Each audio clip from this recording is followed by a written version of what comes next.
അപ്പോൾ ഇന്ന് നമ്മൾക്കുള്ളത് പെരിന്തൽമണ്ണ ജനപ്രതിനിധി ശ്രീ നജീബ് കാന്തപുരം MLA ആണ്. സ്വാഗതം ചെയ്യാം നജീബ്. പിന്നെ ഇപ്പോൾ പെരുന്നാളൊക്കെ എങ്ങനെ ഉണ്ടായിരുന്നു? ഉഷാറായിരുന്നു? പെരുന്നാളൊക്കെ അടിപൊളിയായി, സൂപ്പറായി. പ്രത്യേകിച്ച് ഈ പെരുന്നാളിന് നല്ല വിശേഷമുള്ള പെരുന്നാളാണ്.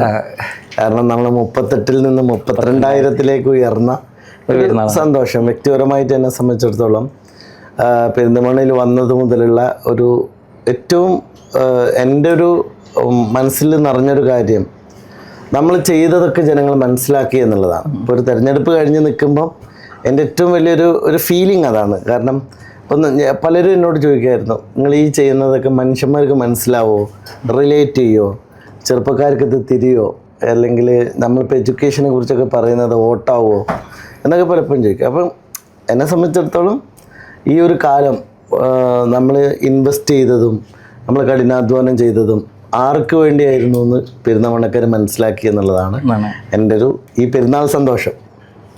നജീബ് കാന്തപുരം എന്നാണ് എല്ലാവരും നമ്മൾ കോമൺ ആയിട്ട് പറയുക. അപ്പോൾ നജീബ് കാന്തപുരം എന്നിങ്ങനെ വെട്ടിയിട്ട് നജീബ് പെരിന്തൽമണ്ണ എന്നുള്ളതാക്കിയിരുന്നു. എങ്ങനെ പെരിന്തൽമണ്ണക്കാരനായോ? 100%. ഞാൻ ഇവിടെ ജയിച്ച അന്ന് മുതൽ തന്നെ നിങ്ങൾക്ക് എല്ലാവർക്കും അറിയാം, ഞാൻ ഇവിടെ തന്നെ താമസം തുടങ്ങി, ഇവിടെ പെരിന്തൽമണ്ണക്കാരനായി. ഇനി ഞാൻ എപ്പോഴും പറയാറുള്ള ഒരു കാര്യമുണ്ട്, എൻ്റെ ജീവിതത്തിൽ ഞാൻ ജനപ്രതിനിധി ആണോ അല്ലേ എന്നുള്ളതൊന്നും പ്രധാനമല്ല. എന്തായാലും ഇനി എൻ്റെ താമസം പെരുന്തൽമണ്ണയിലേക്ക് സ്ഥിരമായി മാറ്റാൻ പോവാണ്. ഞാൻ അടിമുടി പെരുന്തൽമണ്ണക്കാരൻ KL 53 പോവാ. അല്ല, കഴിഞ്ഞ ഇലക്ഷൻ സമയത്ത് ഏറ്റവും വലിയ പ്രചാരണം എന്തായിരുന്നു? നാട്ടുകാരന്റെ വോട്ടായിരുന്നു. ഞാനെപ്പോഴും പെരുന്തൽമണ്ണെ പറ്റി പറയല് ഇതൊരു ദുബായ് ആണെന്ന്.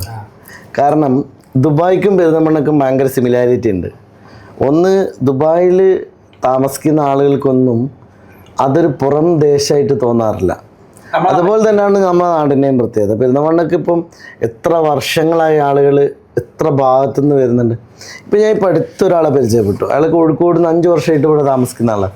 അപ്പോൾ ഏകദേശം ഞാൻ വന്ന സമയത്തിനാണ് അയാൾ വന്നത്. അവൾ പറയും, അയാൾ താമസം ഇങ്ങോട്ട് മാറ്റി എന്ന് മാത്രമല്ല, അയാളുടെ ഇനിയുള്ള ജീവിതം അയാൾക്കും താല്പര്യം ഇടാനെന്നാണ്. അയാൾ ഇവിടെ ഒരു ബിസിനസ്സുകാരനാണ്. അപ്പം വന്ന ആളുകളൊന്നും പെരുന്തൽമണ്ണ വിട്ടുപോയിട്ടില്ല. ഡോക്ടേഴ്സ് പോയിട്ടില്ല, പല സ്റ്റാഫുകളായിട്ട് വന്ന ആളുകൾ പോയിട്ടില്ല, ബിസിനസ്സുകാർ പോയിട്ടില്ല, ഇപ്പോൾ ഗുജറാത്തിൽ നിന്നൊക്കെ വന്ന ഇപ്പോൾ കച്ചവടക്കാർ പോയിട്ടില്ല, സേട്ടുമാർ പോയിട്ടില്ല, അല്ലേ? അപ്പോൾ ഞാനും പോണില്ല, അതന്നെ ഇനി പെരുന്തൽമണ്ണക്ക് ഇനിയുള്ള എൻ്റെ ജീവിതം ഈ മണ്ണിലായിരിക്കും. 38 32,000 വന്നപ്പോൾ എന്താണ് മാറ്റം? കൂടുതൽ ഉത്തരവാദിത്വം വർദ്ധിച്ചു, കൂടുതൽ നമ്മൾ ജനങ്ങളെ ശ്രദ്ധിക്കണം എന്നുള്ളത് തീരുമാനിച്ചു, കൂടുതൽ ആളുകളെ കേൾക്കാൻ ശ്രമിക്കുന്നുണ്ട്. ഇപ്പോഴുള്ളൊരു പ്രശ്നം, ഞാൻ തിരഞ്ഞെടുപ്പ് സമയത്ത് നമ്മൾ സാധാരണ സ്ഥാനാർത്ഥികളൊക്കെ കൊടുക്കൊരു അഭ്യർത്ഥനയാണ്. പക്ഷെ ഞാനൊരു പേഴ്സണൽ കത്തായിരുന്നു. നിങ്ങളാരും ശ്രദ്ധിച്ചിട്ടുണ്ടോയെന്ന് ഓർമ്മയില്ല. ആദ്യത്തെ എൻ്റെ ഒരു മെറ്റീരിയൽ പേഴ്സണൽ കത്തായിരുന്നു. അതിനകത്ത് എൻ്റെ നമ്പറും ഉണ്ടായിരുന്നു. അതുകൊണ്ട് ഇപ്പം എന്ന് വെച്ചാൽ നിലക്കാത്ത കോളാണ്. ഓൾറെഡി എൻ്റെ നമ്പർ ഏറെക്കുറെ എല്ലാണ്ടായിരുന്നു. ഇപ്പം എന്ന് വെച്ചാൽ കോള് നമുക്ക് ഭയങ്കരമായ ബാഹുല്യമുണ്ട്. ഈ പ്രോഗ്രാമിന് ഞാനിപ്പോൾ ഒരു 1 week 2 week അല്ല, ഇതിൻ്റെ ഒരു പ്രശ്നം എന്താ വെച്ചാൽ എല്ലാവരും വിളിക്കണം. വിളിക്കുന്നതിൻ്റെ പ്രധാന കാര്യം ഒരുപക്ഷെ അവരെ ചില സന്തോഷങ്ങൾ അറിയിക്കാൻ, ഓരോ ബർത്ത്ഡേക്ക് ഒരു വിഷ് അയക്കാൻ, അല്ലെങ്കിൽ അങ്ങനത്തെ ചെറിയ ചെറിയ കാര്യങ്ങളാവാം. പക്ഷെ അവർക്കത് വലിയ കാര്യമാണ്. അപ്പോൾ ഇത് മാനേജ് ചെയ്യുമ്പോഴുള്ളൊരു പ്രശ്നം നമ്മൾ കുറേ മിസ്സാവുന്നുണ്ട്.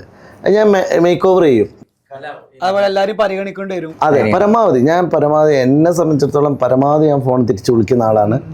പിന്നെ ഞാൻ എല്ലാവരോടും പറയും, നിങ്ങൾക്ക് എന്നെ ഫോണിൽ കിട്ടിയിട്ടില്ലെങ്കിൽ എനിക്കൊരു വാട്സപ്പ് മെസ്സേജ് ഇട്ടാൽ മതി. ഞാനത് എത്ര രാത്രിയായാലും, നിങ്ങൾക്ക് ആർക്കും കിട്ടാത്തതില്ലല്ലോ, തിരിച്ചൊരു വാട്സപ്പിനും മറുപടി ഷെഫിനൊക്കെ കിട്ടാത്തതില്ല, വാട്സപ്പിന് മറുപടി കിട്ടും. അപ്പോൾ ഷെഫിനെ പറഞ്ഞു എന്നോട് അവളെ വിളിച്ചിട്ട് എടുത്തില്ല എന്നാണ്. അപ്പം ഇതിൻ്റെ ഒരു പ്രശ്നം അതാണ്. പിന്നെ രണ്ടാമത്തെ കാര്യം, നമ്മളെ ഭരണം കൂടി വന്നതുകൊണ്ടാവാം ഒരുപാട് ആളുകൾക്ക് നിരവധി ആവശ്യങ്ങളുണ്ട്. അപ്പോൾ കഴിഞ്ഞ കാലത്തുള്ളതിനേക്കാളും ഒരു വലിയ മടങ്ങ് ആളുകൾ ഇപ്പോഴും എൻ്റെ ഓഫീസിൽ കുറേ ആൾ വെയിറ്റ് ചെയ്യുന്നുണ്ട്. അപ്പോൾ ഞാൻ പറയുന്നത് അങ്ങനെ കുറച്ച് തിരക്ക് കൂടിയതിൻ്റെ ഒരു വിഷയമുണ്ട്. പക്ഷെ നമുക്ക് മാനേജ് ചെയ്യാൻ പറ്റും, നമുക്ക് ചെയ്യാൻ കഴിയുന്നുണ്ട്. ഞാൻ 2 കാര്യങ്ങളാണ് എപ്പോഴും ശ്രദ്ധിക്കൽ. നമുക്ക് ചെയ്യാൻ പറ്റാത്തത് ഞാൻ എന്ത് ചെയ്യും, അവരോട് എന്നെ മുഖത്തോക്കി പറയും, ഇത് നമുക്ക് കഴിയുന്നൊരു കാര്യമല്ല. ഉദാഹരണമായിട്ട് ഇപ്പോൾ ഞാൻ പറയാം, ഏറ്റവും കൂടുതൽ ആളുകൾ വരുന്നത് ആളുകളുടെ ലോണ് ജപ്തിയായിട്ട് RR ആയിട്ട് വരുന്ന ആളുകളാണ്. ഏതാണ്ട് 5-10 ലക്ഷം റുപ്യാണ് ഓരോരുത്തർ അടയ്ക്കാനുള്ളത്. ഇപ്പോൾ നമുക്ക് എങ്ങനെ പറഞ്ഞാലും ബാങ്കിൽ നിന്ന് നമുക്ക് കിട്ടുന്നതിൻ്റെ ഒരു വളരെ പരിമിതമായിട്ടുള്ളൊരു സംഖ്യയുടെ ആനുകൂല്യം മാത്രമേ ആൾക്കാർക്ക് ബാങ്കിന് കൊടുക്കാൻ പറ്റുള്ളൂ. അത് നമ്മൾ എങ്ങനെ പറഞ്ഞാലും അങ്ങനെ ആ ഇൻട്രസ്റ്റിലെ കുറച്ച് എന്തെങ്കിലും കുറക്കലേ നടക്കുള്ളൂ. അപ്പോൾ ആൾക്കാരോട് ഞാൻ പറയും, ഇതെനിക്ക് കൈകാര്യം ചെയ്യാൻ കഴിയുന്ന കാര്യമല്ല. നിങ്ങൾ എൻ്റെ അടുത്ത് വന്നിട്ട് എനിക്ക് വ്യക്തിപരമായിട്ട് ഒരാളെ സഹായിക്കാൻ കഴിയില്ലല്ലോ, അത്രയും വലിയ പ്രശ്നങ്ങളാണ്. പക്ഷെ നമ്മുടെ നാട്ടിലെ ഏറ്റവും വലിയൊരു ട്രാജഡി എന്ന് പറഞ്ഞാൽ മനുഷ്യന്മാർ ജീവിതം മുഴുവൻ കൊടുത്തുണ്ടാക്കിയ വീടുകളിലെ വലിയൊരു ഭാഗം ആളുകളുടെ വീട് നഷ്ടപ്പെട്ടുകൊണ്ടിരിക്കുക. ഒരുപാട് ആളുകൾ ജപ്തിയിലേക്ക് പോവുക. ഓരോ മനുഷ്യനും ഒരു സ്റ്റോറിയാണ്. ഇപ്പം ഇന്നലെ എൻ്റെ അടുത്ത് വന്നൊരു കേസ്, നമുക്ക് തന്നെ മനസ്സിൽ 1000 കണക്കിന് കഥകളാണ്, മനുഷ്യൻ്റെ കഥകളുണ്ടല്ലോ. നമ്മളിപ്പോൾ സിനിമയൊക്കെ കാണുന്നതിന് നമുക്ക് കാണുന്ന പോലെ ഒന്നുമല്ല, ജീവിതത്തിൻ്റെ വ്യത്യസ്തമായിട്ടുള്ള അനുഭവങ്ങളായിരിക്കും നമുക്ക്. ഞാൻ വളരെ പാഷനേറ്റ് ആയിട്ടാണ് ഈ ജോലി ചെയ്യുന്നത്. അപ്പോൾ നമുക്ക് എങ്ങനെ സൊല്യൂഷൻ ഉണ്ടാക്കാൻ കഴിയുമോ അതിൻ്റെ എക്സ്ട്രീമിലേക്ക് ഞാൻ പോകും. കഴിയാത്തത് ഞാൻ പറയുകയും ചെയ്യും. പ്രവാസികൾ തിരിച്ചു വന്നു സർക്കാരിന് ഇതിന് എന്തെങ്കിലും പോകാൻ വഴി അല്ലെങ്കിൽ സർക്കാരിൻ്റെ ഭാഗത്ത് നിന്ന് എന്തെങ്കിലും കഴിയും? അല്ല, ഞാനിത് ഭയങ്കര ഗൗരവത്തോടെ കാണുന്നൊരു വിഷയമാണ്. ഇപ്പോൾ നിങ്ങൾക്ക് എല്ലാവർക്കും അറിയാം, നമ്മൾ ഇൻവെസ്റ്റ് ചെയ്യുന്നതൊക്കെ HR-ലാണ്. ഹ്യൂമൻ റിസോഴ്സിനെ എങ്ങനെ നമുക്ക് കൂടുതൽ ഇഫക്റ്റീവ് ആക്കാം. അപ്പോൾ ഇത് എക്സ്പെർട്ടൈസ് ചെയ്ത് ഒരുപാട് മനുഷ്യന്മാർ തിരിച്ചു വരികയാണ്. ഇപ്പോൾ നമ്മുടെ മണ്ഡലത്തിൽ നമ്മളിപ്പോൾ ഈ ഒരു 5 കൊല്ലത്തെ ഒരു സ്പെഷ്യൽ പ്രോജക്റ്റായിട്ട് ഞാൻ അനൗൺസ് ചെയ്ത കാര്യം നിങ്ങൾക്ക് അറിയണ്ടാവും. 10,000 സ്ത്രീകൾക്ക് തൊഴിൽ കൊടുക്കുന്നൊരു പ്രോജക്റ്റാണ്. അപ്പോൾ അത് ഇവിടുത്തെ യൂത്തിനെ തന്നെ എംപവർ ചെയ്ത് നമ്മളിപ്പോൾ സ്കെയിലപ്പൊക്കെ ചെയ്ത വർക്കിൻ്റെ തുടർച്ചയായിട്ട് നമുക്ക് നല്ല കനത്ത ഒരു 100 സംരംഭങ്ങൾ കൊണ്ടുവരണം. അപ്പോൾ അതിന് നമ്മളെടുത്ത് ഒരുപാട് മോഡൽസ് ഉണ്ട്. ഇപ്പോൾ ഏലംകുളത്ത് നമ്മളെ യൂസുഫിൻ്റെ മലബാർ ട്രേഡേഴ്സ്, അതൊക്കെ ഞാൻ സാധ്യമാണെന്നുള്ളതിൻ്റെ ഒരു ഉദാഹരണമാണത്. അപ്പോൾ 1000-ലേറെ സ്ത്രീകൾക്ക് ജോലി കൊടുക്കുകയാണ് യൂസുഫ് ഒരാൾ. അപ്പോൾ ഇങ്ങനെ കുറേ ഓൺട്രപ്രണേഴ്സ് നമുക്ക് ഡെവലപ്പ് ചെയ്ത് വന്നാൽ നമ്മുടെ നാടിൻ്റെ ഇക്കോണമി ചലിപ്പിക്കാൻ പറ്റണം നമുക്ക്.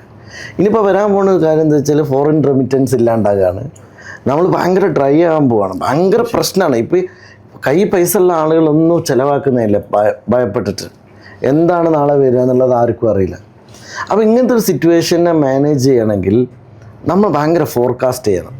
ഇപ്പോൾ നമ്മളിപ്പോൾ ഒരു 5 കൊല്ലം കഴിഞ്ഞിട്ട്, ഇപ്പോൾ പെരിന്തൽമണ്ണനെ പറ്റി എൻ്റെ സ്വപ്നം എന്ന് പറയുന്നത് ഒരു 1/4 നൂറ്റാണ്ടിൻ്റെ സ്വപ്നമാണ്.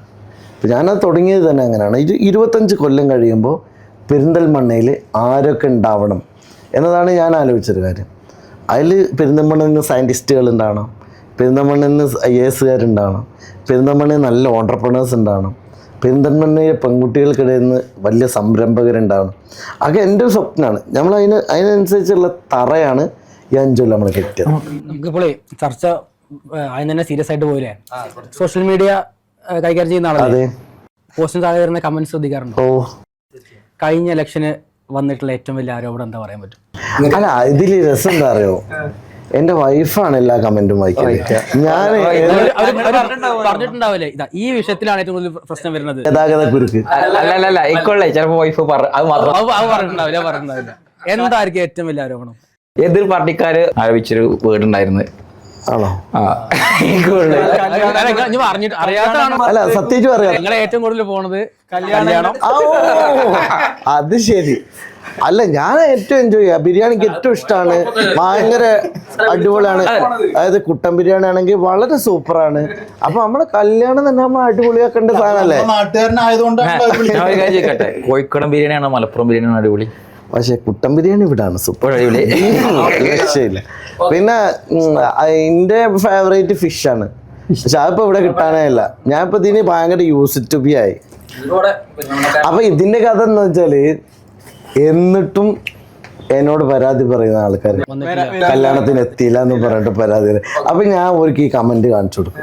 അല്ല, ഞാൻ ഒരു കാര്യം പറട്ടെ, ഒരു 5 കൊല്ലമായിട്ടോ നമ്മള് കാര്യമായിട്ട് MLA-മാർ ഇങ്ങനെ പരിപാടിക്ക്. ഇതിന് മുന്നേ നമുക്ക് സംഭവം ഒരേ പാർട്ടിക്കാരാണെങ്കിൽ പോലും 10, 25, 30 നമ്മളെ പേര് ഉദ്ദേശിച്ചിട്ട് അങ്ങനെ വേറെ പങ്കെടുക്കും കുറച്ച് പേരില്ല. ഇതിന് അല്ലാതെ നോർമലായിട്ട് ഇങ്ങനെ MLA-മാർ എല്ലായിടത്തും കാണാറില്ല.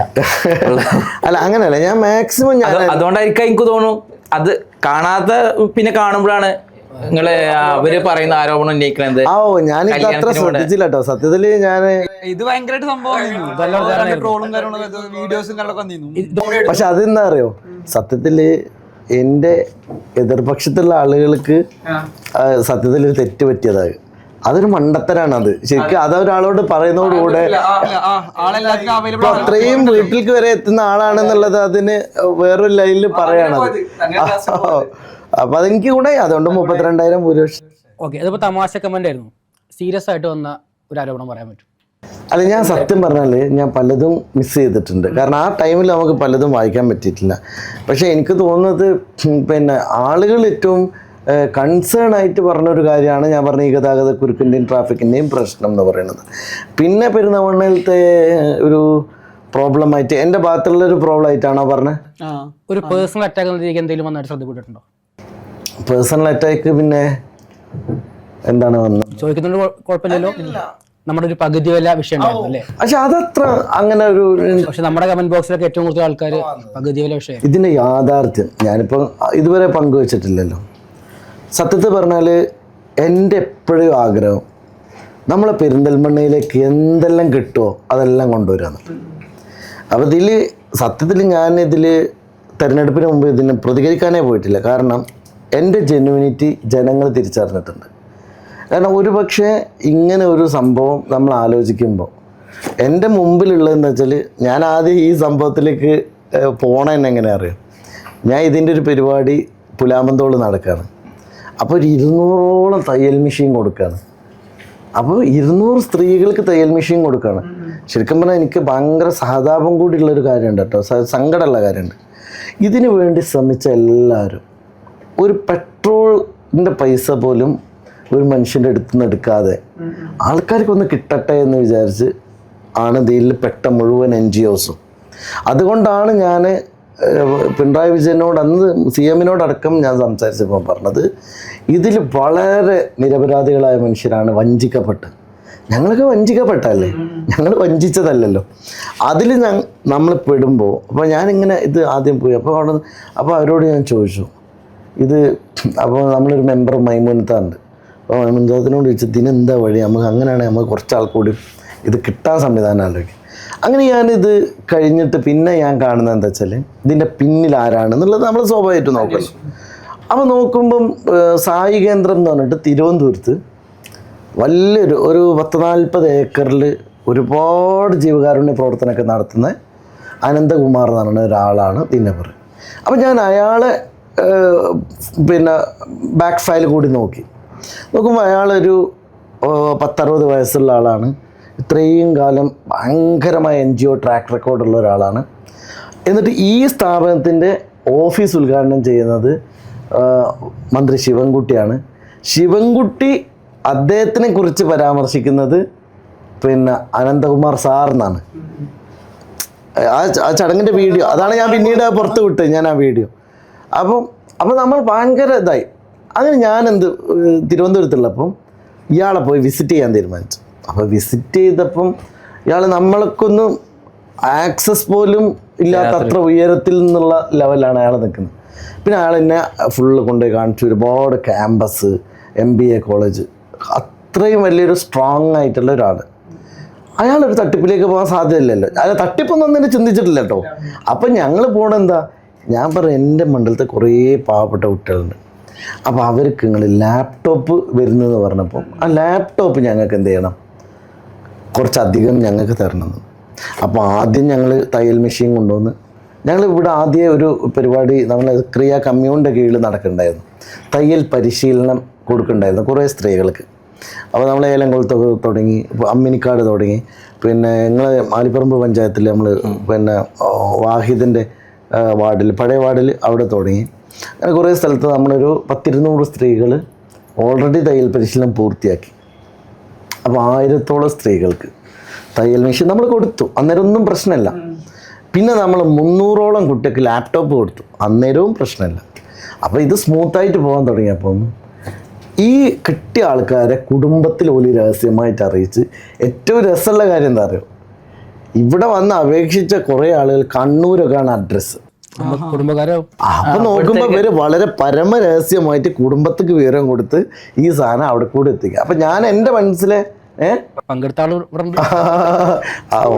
ഓൾക്ക് പൈസ ഒക്കെ തിരിച്ചു കൊടുത്തു ഒതുക്കി.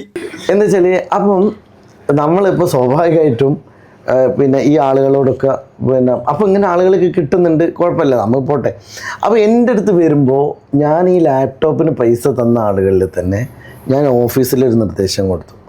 ഏറ്റവും സാധുക്കൾ നോക്കിയിട്ട് നിങ്ങൾ ആദ്യം പ്രിഫറൻസ് കൊടുക്കുക. ഈ കുട്ടിക്കൊരു ഗുണം കിട്ടുമല്ലോ. നമ്മൾ ഇങ്ങനെ എന്തെങ്കിലും ഒരു സൂചന ഉണ്ടെങ്കിൽ ഒരിക്കലും സാധുക്കൾക്ക് കൊടുക്കൂലല്ലോ. അങ്ങനെ പോലെ അങ്ങനെ ഇത് വന്നു. പെട്ടെന്നാണ് നമ്മളൊരു ഘട്ടെത്തിയപ്പം പെട്ടെന്ന് ഈ സാധനം പറഞ്ഞ ഡേറ്റിന് വരുന്നില്ല എന്ന്. അപ്പോഴേക്ക് നമുക്കൊരു ബാറ്റ്സ്മെല്ല് വന്നു. പറ്റിക്കപ്പെട്ടു എന്നൊന്നും തോന്നിയില്ല, എന്തോ ഒരു പ്രോബ്ലം ഉണ്ടായി എന്നുള്ള ഡിലേ വന്നപ്പോൾ. അപ്പോൾ നമ്മൾ എന്ത് ചെയ്തു, ഇനി എടുക്കണ്ടാവും. അപ്പോഴേക്കും നമ്മൾ അടിച്ച് കയറി ആളുകൾ എന്ത് ചെയ്തു, നമ്മൾ പൈസ അടച്ചു പോയിരുന്നു. അപ്പോൾ പിന്നെ നമ്മളിത് ഈ ട്രാപ്പാണെന്നുള്ളതും സാധനവും ഇതിൻ്റെ തട്ടിപ്പൊക്കെ അറിയുന്നത്. പിന്നെ നമ്മൾ കേസുമായിട്ട് നമ്മൾ പോയി. ഇപ്പോൾ കേസ് നടക്കുകയാണ്. ഇപ്പോൾ നമ്മൾ ലീഗലി ഫൈറ്റ് ചെയ്യാണ്. ഇയാളിപ്പോഴും ജയിലിലാണ്. ഈ അനന്തകുമാറിൻ്റെ സ്വത്ത് മാത്രം കിട്ടിയാൽ ഈ ആൾക്കാരെ പ്രശ്നമൊക്കെ തീർക്കാൻ പറ്റും.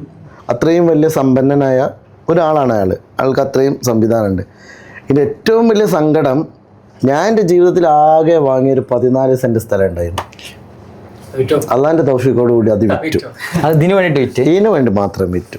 കാരണം അത്രയും സാധുക്കൾ ആയിട്ടുള്ള ആളുകളാണ് ഇതിൽ പലരും പെട്ടിരുന്നത്. അവർക്ക് കൊടുക്കാൻ വേണ്ടി ഞാൻ എൻ്റെ ജീവിതത്തിൽ ആകെ പൈസ കൊടുത്ത് വാങ്ങി. എൻ്റെ ഒരു കുടുംബ സ്വത്തല്ലാതെ എനിക്കുണ്ടായിരുന്ന ഒരു സംഗതി ആ 14 സെൻറ്റ് സ്ഥലമായിരുന്നു. അത് വിറ്റു. പിന്നെ എൻ്റെ വൈഫിൻ്റെ ഗോൾഡ് 30 പവൻ വിറ്റു.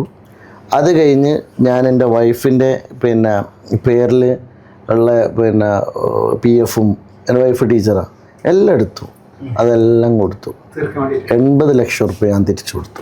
80 ലക്ഷത്തോളം ആളുകൾക്ക് കൊടുക്കാൻ ഞാൻ തിരിച്ചു കൊടുത്തു. ഇനി കുറച്ചുകൂടി ഉണ്ട്. അത് പിന്നെ വലിയ പ്രശ്നമൊന്നും ഇല്ലാത്തതും. പിന്നെ മാത്രമല്ല, ഞാനിപ്പോൾ അവരോട് പറഞ്ഞു എനിക്കിനി ഇതിനപ്പുറം ചെയ്യാൻ കഴിയില്ല. അപ്പോൾ ഒരു ലീഗൽ ഫൈറ്റിലാണ് നമ്മൾ. ഇത് കൊടുത്ത ഇനി തിരിച്ചു കിട്ടും? എവിടെ കിട്ടുന്നു? കിട്ടൂല എന്ന് എനിക്ക് ഉറപ്പാണ്. പിന്നെ എന്നാലും ഞങ്ങൾ ലീഗലായിട്ടുള്ള ഞങ്ങളെ പോരാട്ടം തുടരാണ്. എന്തെങ്കിലും കിട്ടിയാൽ അതായി. പക്ഷെ ഞാൻ ഇതിലൊരു കാണുന്നൊരു കാര്യം, ഇതിൽ വഞ്ചിക്കപ്പെട്ട എന്നെപ്പോലുള്ള മനുഷ്യന്മാരുണ്ടല്ലോ, അവരെ ഇൻറ്റൻഷൻ ഗവൺമെൻറ് ടേക്ക് കെയർ ചെയ്തു എന്നുള്ളതാണ് ഞാൻ പോസിറ്റീവായിട്ട് കാണുന്നത്. ആദ്യം കുറച്ചാൾ ഇതിൽ കുടുങ്ങി. മലപ്പുറത്ത് 2-3 ആൾ ജയിലിലായി. പക്ഷേ ഞാനാണ് ഇതിൽ നിമിത്തമായതെന്ന് ഞാനിപ്പോൾ പറയും. ഞാൻ DGP-നോട് പോയിട്ട് ഇതിൻ്റെ യഥാർത്ഥ സംഭവങ്ങൾ വിവരിച്ചു കൊടുത്തു. അപ്പോഴാണ് ഇതിൽ NGOസിനെ കക്ഷി ചേർക്കേണ്ടെന്നും NGOs കൊടുക്കുന്ന പരാതികളാണ് എടുക്കേണ്ടതെന്നും തീരുമാനമായത്. അതിന് മുമ്പ് 3-4 സാധുക്കൾ ഇതിൻ്റെ പേരിൽ ജയിലിലായി. ഈ ട്രാപ്പോട് കൂടി സംഭവിച്ചതെന്താ അറിയോ? 100 കണക്കിന് സംഘടനകളുടെ വിശ്വാസ്യത പോയി. 100 കണക്കിന് സാമൂഹ്യ സേവനം ചെയ്യുന്ന മനുഷ്യന്മാരുടെ എല്ലാ കോൺഫിഡൻസും പോയി. ക്രെഡിബിലിറ്റിനേക്കാളും അവർ മാനസികമായി തകർന്നു പോയല്ലോ. ജനങ്ങൾക്ക് വേണ്ടി ഇത്രയൊക്കെ ചെയ്തിട്ട് ഞങ്ങളൊരു കുറ്റക്കാരായല്ലോ എന്നുള്ളൊരു ഫീലിലേക്ക് അവർ പോയി. ഞാൻ പറയുന്നത് ഇത് കേരളം കണ്ട ഏറ്റവും വലിയൊരു ഭയങ്കരമായൊരു സ്കാമായിരുന്നു. ആ സ്കാമിനകത്തുനിന്ന് കോടിക്കണക്കിന് റുപ്യ തട്ടിയാണ് അവർ പോയത്. അവർ ജയിലിൽ കിടക്കുകയാണ്. പക്ഷേ അവരെ അറ്റാച്ച് ചെയ്യുന്നതിലേക്ക് ഇതിൻ്റെ ഒരു നിയമ സംവിധാനം എത്തും, ഏതെങ്കിലും കാലം എത്തും എന്ന് പ്രതീക്ഷിക്കുന്നു. നമ്മൾ ഈ ഓഫീസ് ആദ്യമായിട്ട് യൂസ് ചെയ്തത് ഇലക്ഷൻ റിസൾട്ട് കാണാനാണ്. എല്ലാവരും ഇവിടെ കൂടി തലണ്ണൊക്കെ വാങ്ങി ഇവിടെ കിടന്ന്. അപ്പോൾ ഭൂരിപക്ഷം എല്ലാവരും പറഞ്ഞു 5,000 to 10,000 എല്ലാവരും വിജയം ഡെഫിനറ്റ് ആയെങ്കിൽ കൂടി 5 to 10 അല്ലെങ്കിൽ 10 to 15 കയറി പോകുന്ന സമയത്ത് നമ്മളിങ്ങനെ പറയും 4th സുപ്പിക്കേഷൻ നമുക്ക് ഇവിടെ ഒരു മന്ത്രിസ്ഥാനം കിട്ടുന്നുള്ള അതൊക്കെ ഉണ്ടായിരുന്നു. എപ്പോഴെങ്കിലും അങ്ങനെ ഒരു ആഗ്രഹം അല്ലെങ്കിൽ ഒരു ഇതുണ്ടായിരുന്നോ, പ്രതീക്ഷ ഉണ്ടായിരുന്നു? അല്ല, ഞാൻ ഒരിക്കലും പ്രതീക്ഷയില്ല. കാരണം എന്ന് വെച്ചാൽ ഞാൻ ഭയങ്കര റിയലിസ്റ്റിക് ആയൊരു പൊളിറ്റീഷ്യനാണ്. നമുക്ക് സാധിക്കുന്ന ഇപ്പോൾ എന്നോട് പലരും മീഡിയക്കാരെ, ഇപ്പോൾ ഞാൻ ഒരു 10-20 വർഷം മീഡിയയിൽ വർക്ക് ചെയ്ത ആളാണ്. അപ്പോൾ പലരും എന്നോട് പറഞ്ഞു നിങ്ങൾക്ക് എന്തായാലും സാധ്യത ഉണ്ട്, ഞങ്ങൾ കൊടുക്കുകയാണ്. ഞാൻ ദയവ് ചെയ്ത് നിങ്ങൾ എൻ്റെ പേര് അതിൽ ഉൾപ്പെടുത്തിയാൽ നിങ്ങളെ വാർത്തൻ്റെ ക്രെഡിബിലിറ്റിയാണ് പോവുക. അപ്പം എനിക്കൊണ്ട് എനിക്ക് ഒരു കാരണവശാലും ഈ പ്രാവശ്യം കിട്ടൂല. ഈ പ്രാവശ്യം വരും. അതായത് ഒരുപാട് ആളുകൾ പിന്നെ ഞാൻ പറയണത് ഞാൻ വളരെ റിയലിസ്റ്റിക് ആയിട്ട് ഞാൻ ഓപ്പണായിട്ട് തന്നെ പറഞ്ഞു, ഞാൻ ഇത്തവണ പരിഗണിക്കപ്പെടാനുള്ള സാധ്യതയില്ല എന്ന് മാത്രമല്ല, ഞാൻ ഇപ്രാവശ്യം പരിഗണിക്കപ്പെടാനായിട്ടില്ല എന്ന് തന്നെ ഞാൻ പറഞ്ഞു. മീഡിയനോടും ഞാൻ പറഞ്ഞു. സീനിയേഴ്സ് കുറെ ഉള്ളതുകൊണ്ട്. കാരണം എന്താ വെച്ചാൽ മലപ്പുറം ജില്ലയിൽ നിന്ന് 2 ആളെ പരിഗണിക്കുകയാണെങ്കിൽ, 3 ആളെ പരിഗണിക്കുകയാണെങ്കിലും, 4 ആളെ പരിഗണിക്കുകയാണെങ്കിൽ പോലും ഞാൻ വരൂല എന്നുള്ളത് എനിക്ക് ഉറപ്പാണ്. കോഴിക്കോട്ടുകാരനായിട്ട് അറിയാലോ. അല്ല, അത് കോഴിക്കോട്ട് തന്നെ പറഞ്ഞല്ലോ. അപ്പം ഞാൻ സ്വാഭാവികമായിട്ടും അങ്ങനെ ഒരു ആഗ്രഹം വെച്ചിട്ടുമില്ല ഇപ്രാവശ്യം. എനിക്കൊരു ആഗ്രഹമൊക്കെ ഉണ്ട്, മന്ത്രിയാവണം എന്നൊരാഗ്രഹം ഒരു രാഷ്ട്രീയക്കാരന് സ്വാഭാവികമായിട്ടും ഉണ്ടാവുമല്ലോ. പക്ഷേ ഇത്തവണ ഞാനത് ആഗ്രഹിച്ചിട്ടുമില്ല. അതുകൊണ്ട് ഞാൻ ഒരു ടെൻഷനും അതിൻ്റെ പേരിൽ ഉണ്ടായിട്ടില്ല. ഞാൻ ഭയങ്കര ഹാപ്പിയാണ്. കാരണം ഞാൻ പറഞ്ഞല്ലോ, ഇത്ര വലിയൊരു ഭൂരിപക്ഷം പെരുന്തമണ്ണ പോലത്തെ ഒരു മണ്ഡലത്തിൽ തന്ന ജനങ്ങളോട് ഒരുപക്ഷെ മന്ത്രിയാവുന്നതിനേക്കാളും കൂടുതൽ എനിക്ക് പ്രവർത്തിക്കാൻ കഴിയുക, പെരുന്തമണ്ണക്ക് വേണ്ടി പ്രവർത്തിക്കാൻ കഴിയുക ഈ 5 വർഷമായി. ഏകദേശം എത്ര പ്രതീക്ഷിച്ചിരുന്നു ഭൂരിപക്ഷം? ഞാൻ ഇനി നിങ്ങളോട് ഞാൻ കമ്മിറ്റികളിൽ പോലും 18,000 വോട്ട് ലീഡ് ഉണ്ടാവുമെന്ന് പറഞ്ഞപ്പോൾ ഞാൻ പറഞ്ഞു, നിങ്ങളത് പുറത്ത് പറയരുത്, അത്ര വരൂല എന്നാണ്. പക്ഷെ എൻ്റെ മനസ്സിൽ 20,000 കടക്കുന്നു ഞാൻ പ്രതീക്ഷിച്ചു. അതെൻ്റെ ഒരു വിശ്വാസമായിരുന്നു. കാരണം എന്താ വെച്ചാൽ ഞാൻ മനസ്സിലാക്കുന്ന ഒരു കാര്യം എന്താ പറയുക, ഇപ്പം ഞാൻ ഒരിക്കലും ഒരു ഫ്രോഡായിട്ട് ജനങ്ങളോട് ഇടപെട്ടിട്ടില്ല. എൻ്റെ മനസ്സ് തോന്നുന്നൊരു വികാരമല്ലാതെ ഞാൻ പ്രകടിപ്പിച്ചിട്ടില്ല. ഇപ്പം നമ്മളിപ്പോൾ ആരോട് ബന്ധപ്പെടുമ്പോഴും നമ്മളൊരു വീട്ടിൽ നമ്മളെങ്ങനെ ഇടപഴകുന്നോ, അല്ലെങ്കിൽ നമ്മളൊരു ഫ്രണ്ട് സർക്കിളിൽ നമ്മൾ ഇടപഴകുന്നത് എങ്ങനെയാണോ അങ്ങനെ അല്ലാതെ ഞാനൊരു അഭിനയിച്ചിട്ടില്ല എന്ന് എനിക്ക് ഉറപ്പാണ്. പിന്നെ ജനങ്ങളത് തിരിച്ചറിയുന്നുണ്ട് എന്നുള്ളത് പലപ്പോഴും എൻ്റെ അനുഭവമാണ്. അവർ നമ്മളോട് കാണിക്കുന്ന സ്നേഹം, മനുഷ്യന്മാരങ്ങനെ അഭിനയിക്കുന്ന ആളുകളല്ലല്ലോ. അപ്പോൾ അവർ നമ്മളോട് അത് സ്നേഹം കാണിക്കുമ്പോൾ ആ സ്നേഹത്തിൽ നമുക്കൊരു കാര്യം പ്രകടമാണ്. പിന്നെ ഞാൻ ചെയ്ത എല്ലാ കാര്യങ്ങളും ഏറ്റവും താഴെ നിൽക്കുന്ന മനുഷ്യന്മാർക്ക് വേണ്ടിയിട്ടാണ്. നമ്മളിപ്പോൾ എഡ്യൂക്കേഷനിൽ നമ്മൾ കൈവെക്കുമ്പം നമുക്കൊരു സ്വപ്നമുണ്ട്, ഏറ്റവും പാവപ്പെട്ടൊരു വീട്ടിൽ നിന്ന് ഒരു കുട്ടി ഉയർന്നു വരുന്ന അവരെ ജീവിതം മാറുന്നൊരു കാഴ്ച. അപ്പോൾ നിങ്ങൾ മനസ്സിലാക്കേണ്ട ഒരു കാര്യം, നമ്മൾ IAS അക്കാഡമി തുടങ്ങിയിട്ട് 4 വർഷമായിട്ടല്ലോ 400 കുട്ടികളാണ് നമ്മൾ അലൂമിനി ആയിട്ടുള്ളത്. അതിൽ 108 പേരും ഗസറ്റഡ് റാങ്കിലെ ഓഫീസർമാരായി പ്ലേസ്ഡായി. ഇപ്പോൾ ഇതിനേക്കാൾ വലുത് എനിക്ക് ജീവിതത്തിൽ എന്ത് നേടാനാണ്? ഇപ്പോൾ എൻ്റെ ഒരു രസകരമായൊരു കാര്യം ഞാൻ പറയാം. ഇന്നലെ രാത്രി എനിക്കൊരു ഫോൺ വന്നു. എന്നുവെച്ചാൽ ഷഹർബിൽ നിന്ന് ഇവിടെ പഠിച്ചൊരു കുട്ടിയാണ്. 37 പഞ്ചായത്ത് സെക്രട്ടറിമാർ, 174 പോസ്റ്റിൽ 37 പേരും നമ്മൾ അക്കാഡമിയിൽ നിന്നാണ് പോകുന്നത് കേരളത്തിൽ. ഈ പ്രാവശ്യം കഴിഞ്ഞ പ്രാവശ്യത്തെ തീരെ അതിൽ ഈ കുട്ടി ഷഹർബിൽ എന്നെ വിളിച്ചു പറഞ്ഞു, സാറിൻ്റെ വീട് ഇവിടാണ്, നിങ്ങൾക്ക് അറിയില്ലായിരുന്നു, ഞാൻ നിങ്ങളെ പഞ്ചായത്തിലാണ് ചാർജ് എടുത്തത്. നോക്കുമ്പോൾ എൻ്റെ നാട്ടിലെ ഉണ്ണികുളം പഞ്ചായത്തിലെ ചാർജ് എടുത്തത് എനിക്കറിയില്ല, ഒരവിടെ ചാർജ് എടുത്തത് നമ്മൾ അക്കാഡമിയിൽ പഠിച്ചു പോയ ഷഹർബിൽ തന്നെ അരീക്കോട്ടുകാരനായിട്ടുള്ളൊരു കുട്ടിയാണ്. അപ്പോൾ ഞാൻ പറയുന്നത് ഇതൊക്കെ അല്ലേ നമ്മളെ ജീവിതത്തിൽ നേടാനുള്ളത്. ഞാൻ ഒരു മന്ത്രിയാവുന്നതിനേക്കാളും വലുതാണ് ഒരു കുട്ടി IAS ആവുന്നതായിട്ടാണ് ഞാൻ മനസ്സിലാക്കുന്നത്. ഇപ്പോൾ ഇപ്രാവശ്യം സിവിൽ സർവീസിലേക്ക് 3 പേര് ഈ കൊല്ലത്തെ ബാച്ചിൽ നിന്ന് പോയി. അതിലൊരു കുട്ടി ജഹാനാസർ എന്ന് പറയും. അവൾ ശരിക്കും പറഞ്ഞാൽ കോഴിക്കോട് ഒരു സാധാരണ വീട്ടിൽ നിന്ന് വരുന്ന, വളരെ സാമ്പത്തിക ശേഷിയില്ലാത്ത, അവളെ വാപ്പൊരു ഹൗസ് ഡ്രൈവറായിട്ട് റിയാദിൽ വർക്ക് ചെയ്യുന്ന ഒരു ഫറൂഖ് കോളേജിൽ നിന്ന് ഡിഗ്രി കഴിഞ്ഞ് നേരെ പോകുന്നൊരു കുട്ടിയാണ്. ആ കുട്ടി PG എടുക്കേണ്ട സമയം കൊണ്ട് 2 കൊല്ലമാണ് നമ്മളെ കൂടെ നിന്ന് PG എടുക്കേണ്ട സമയം കൊണ്ട് 348 റാങ്കിൽ വന്ന് IASലേക്ക് പോവാം. അപ്പോൾ ഇതൊക്കെ നടന്നൊരു നാട് പെരിന്തൽമണ്ണയാണ്. ഇപ്പം നമുക്ക് പെരിന്തൽമണ്ണക്കാർക്ക് എന്ത് കിട്ടി എന്നുള്ള ചോദ്യത്തിന് ഉത്തരമുണ്ട്. നിങ്ങളിപ്പോൾ 18,000 വോട്ടാണ് പ്രതീക്ഷിച്ചത്, 32,000 വോട്ടിലോട്ട് അല്ല 20,000-ന് മേലെ ഞാൻ പ്രതീക്ഷിച്ചു. ഓക്കെ, ബാക്കി വരുന്ന വോട്ട് ഇപ്പോൾ സാധാരണ ഇപ്പോൾ കേരളത്തിൽ ഈ UDF തരംഗം വന്നത് തന്നെ പിണറായി വിരുദ്ധ തരംഗം കൂടെ ഇൻക്ലൂഡ് ആയതാണ്. തീർച്ചയായിട്ടും. ഇപ്പോൾ ഈ 18,000 വോട്ടിൽ നിന്ന് 32,000 വോട്ടായത് പെരിന്തൽമണ്ണയിലെ വികസനങ്ങൾ ജനങ്ങൾ കണ്ടിട്ടാണോ അതോ പിണറായി വിരുദ്ധത കണ്ടിട്ട് ഭൂരിപക്ഷം കൂടിയതാണോ? അല്ല, അത് ഒരു കാര്യം ഉറപ്പാണ്, എനിക്ക് കുറച്ച് വോട്ട് ഇവിടെ ഉണ്ട്, ഉറപ്പാണ്. ആ വോട്ട് സുരക്ഷിതമായിട്ട് എനിക്ക് തന്നെ കിട്ടിയിട്ടുണ്ട്. പക്ഷെ ആ വോട്ട് അതേ സമയത്ത് ഒഴുക്കുണ്ട്, ആ ഒഴുക്കിലുള്ള വോട്ടും കിട്ടിയിട്ടുണ്ട്. അപ്പോൾ ഞാൻ മനസ്സിലാക്കുന്ന ഒരു കാര്യം, ഞാൻ പറഞ്ഞ 20,000 വോട്ട് ഒഴുക്കില്ലെങ്കിലും എനിക്ക് കിട്ടുമായിരുന്നു. ഈ തരംഗമില്ലെങ്കിലും 20,000 വോട്ടിൻ്റെ ഭൂരിപക്ഷത്തിന് ഞാൻ ജയിക്കുമായിരുന്നു. അതായത് പെരിന്തൽമണ്ണയിലെ വികസനവും കാര്യങ്ങളും എല്ലാം അംഗീകരിച്ച് ഞാൻ പറയുന്നത് വികസനം എന്നുള്ളതിന് ഒരു നമ്മളൊരു പുതിയ നിർവചനം തന്നെ ഞാൻ കൊണ്ടുവന്നല്ലോ. കാരണം നമുക്ക് ഇൻഫ്രാസ്ട്രക്ചറിൽ നമുക്ക് വലിയ അപകടന കഴിഞ്ഞ 5 കൊല്ലം. അത് പറയാം. ഇപ്പൊ നമ്മൾ ഒരുപാട് ആളുകളെ വളർത്തിയെടുത്തു, ഉദ്യോഗസ്ഥരെ വളർത്തിയെടുത്തു എന്ന് പറയുന്നത് പോലും അടിസ്ഥാന കാര്യങ്ങളിൽ പെരിന്തൽമണ്ണ ഇന്നൊരുപാട് പുറകിലാന്ന് പറഞ്ഞു കഴിഞ്ഞാൽ തീർച്ചയായിട്ടും അത് ഞാൻ സമ്മതിക്കുന്നതിൻ്റെ കൂടെ തന്നെ ഒരു പൊളിറ്റിക്കലായ സ്റ്റേറ്റ്മെന്റ് കൂടി ഞാൻ നടത്തുകയാണ്. ഞാൻ പ്രൈവറ്റ് ഹോസ്പിറ്റലുകളുടെ ഏജന്റ് ആണെന്നാണ് അല്ലെ, ഒരു പരിഗണനയും ഉണ്ടായില്ല.